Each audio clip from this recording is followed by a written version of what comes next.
ಆತನಿಗೆ 54 ವರ್ಷ ವಯಸ್ಸು, ಮದುವೆಯಾಗಿದ್ದ, ಮಕ್ಕಳನ್ನು ಕಂಡಿದ್ದ, ಮೊಮ್ಮಕ್ಕಳನ್ನು ಕಂಡಿದ್ದ. ಆದರೆ ಆತನಿಗೆ 54ನೇ ವಯಸ್ಸಿನಲ್ಲಿ ಮತ್ತೊಬ್ಬರ ಜೊತೆ ಪ್ರೇಮಾಂಕುರವಾಗುತ್ತೆ. ಆನಂತರ ಎರಡೂ ಜೋಡಿ ಅಂದರೆ ಇಬ್ರು ಕೂಡ ಸೇರಿ ಊರು ಬಿಟ್ಟು ಹೋಗೋಕೆ ಪ್ಲಾನ್ ಮಾಡ್ತಾರೆ. ಆನಂತರ ಏನಾಯ್ತು ನೋಡೋಣ. 24ರ ವಿವಾಹಿತೆ ಜೊತೆಗೆ 54ರ ತಾತನ ಪ್ರೀತಿ ಪ್ರೇಮ. ಮಕ್ಕಳಾಗ್ಲಿಲ್ಲ ಅಂತ ದೇವಸ್ಥಾನಕ್ಕೆ ಬಂದವಳ ಜೊತೆ ಪೂಜಾರಿಯ ಆಟ.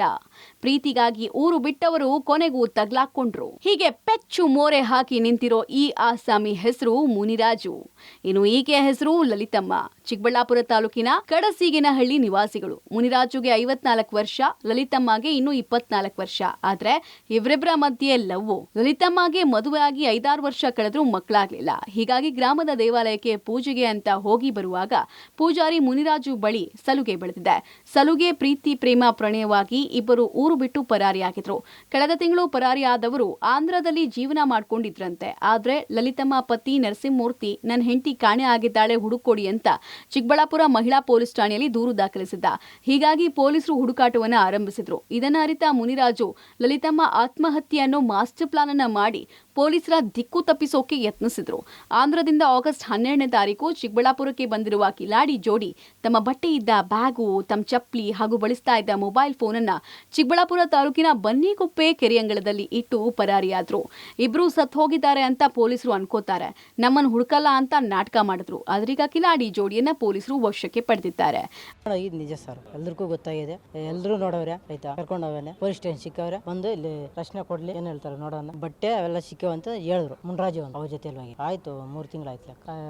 ಅಲ್ಲೇ ಸಿಕ್ಕಿದ್ರಂತ ಇಟ್ಕೊಂಡ್ ಬಂದ್ರು. ಪೊಲೀಸರು ಫೋನ್ ಮಾಡಿ ಸರ್, ಇಲ್ಲಿ ನಮ್ಮ ಚಿಕ್ಕಪ್ಪನ ಕೇಸ್ ಒಂದು ಮಿಸ್ ಅಂಡರ್ಸ್ಟ್ಯಾಂಡ್ ಆಗಿತ್ತು. ಆಲ್ರೆಡಿ ಇದು ಬಂದು 1.5 ತಿಂಗಳ ಹಿಂದೆ. ಇದು ಏನು ಅಂತಂದ್ರೆ ಒಂದು ಹುಡುಗ ಬಂದು ಹುಡುಗಿನ ಇಟ್ಕೊಂಡಿದ್ದ ಊರಲ್ಲಿ. ಅದೇನಾಗ್ಬಿಡ್ತು, ಆದ್ನಿಗೆ ಬಂದು 55 ವರ್ಷ, ಈ ಹುಡುಗಿ ಬಂದು ಜಸ್ಟ್ 24 ವರ್ಷ.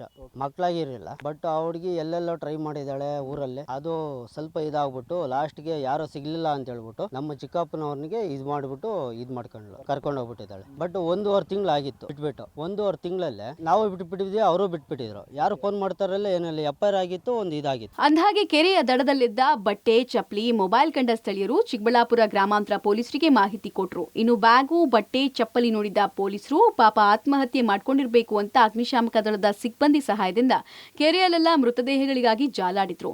ಆದ್ರೆ ಇಡೀ ದಿನ ಹುಡುಕಾಡಿದ್ರು, ಏನೂ ಸಿಗ್ಲಿಲ್ಲ ಅಂತ ಮರುದಿನ ಮತ್ತೆ ಹುಡುಕೋಣ ಅಂತ ಸುಮ್ನಾದ್ರು. ಆದ್ರೆ ಅಷ್ಟರಲ್ಲೇ ಇಬ್ರು ಐನಾತಿ ಕಿಲಾಡಿ ಜೋಡಿಗಳು ಕೆರೆ ಪಕ್ಕದಲ್ಲಿರೋ ಅರಣ್ಯ ಪ್ರದೇಶ ಒಂದರಲ್ಲಿ ಪೊಲೀಸರಿಗೆ ಸಿಕ್ಕಿ ಬಿದ್ದಿದ್ದಾರೆ.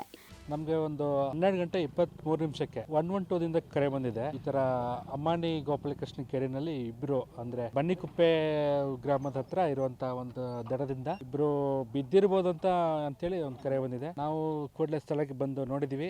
ಇಲ್ಲಿರುವಂತ ಎಲ್ಲಾ ಗ್ರಾಮಸ್ಥರು ಮತ್ತು ಪೊಲೀಸರ ಒಂದು ಮಾಹಿತಿ ನಮ್ಗೆ ಕೊಟ್ಟಿರೋ ಪ್ರಕಾರ ಸಸ್ಪೆಕ್ಟೆಡ್ ಬಿದ್ದಿರ್ಬೋದು ಅಥವಾ ಜನರ ದಾರಿ ತಪ್ಪಿಸೋಕೆ ಬೇರೆ ತರ ಮಾಡಿರ್ಬೋದು ಅಂತ ಕೂಡ ಇದು ಅನುಮಾನ ಬಂತು. ಅದಾಗ್ಯೂ ಕೂಡ ನಮ್ಮ ಒಂದು ಕಾರ್ಯಾಚರಣೆ ನಮ್ಮ ಮುಂದುವರಿಸಿ 24ರ ವಿವಾಹಿತೆ ಜೊತೆಗೆ ಜೂಟಾಗಿದ್ದ 54ರ ವೃದ್ಧ ಪೊಲೀಸರನ್ನೇ ಯಾಮಾರ್ಸೋಕ್ ಹೋಗಿ ಕೊನೆಗೆ ಪೊಲೀಸರ ಬಲೆಗೆ ಬಿದ್ದಿದ್ದಾನೆ. ಸದ್ಯ ಚಿಕ್ಕಬಳ್ಳಾಪುರ ಮಹಿಳಾ ಠಾಣಾ ಪೊಲೀಸರು ಮಹಿಳೆಯನ್ನ ಗಂಡನ ಜೊತೆಗೆ ಕಳಿಸಿದ್ದು ಮುನಿರಾಜುಗೆ ಬುದ್ಧಿವಾದ ಹೇಳಿ ಬಿಟ್ಟು ಕಳಿಸಿದ್ದಾರೆ. ಮುದುಕೃಷ್ಣ, ಪಬ್ಲಿಕ್ ಟಿವಿ, ಚಿಕ್ಕಬಳ್ಳಾಪುರ.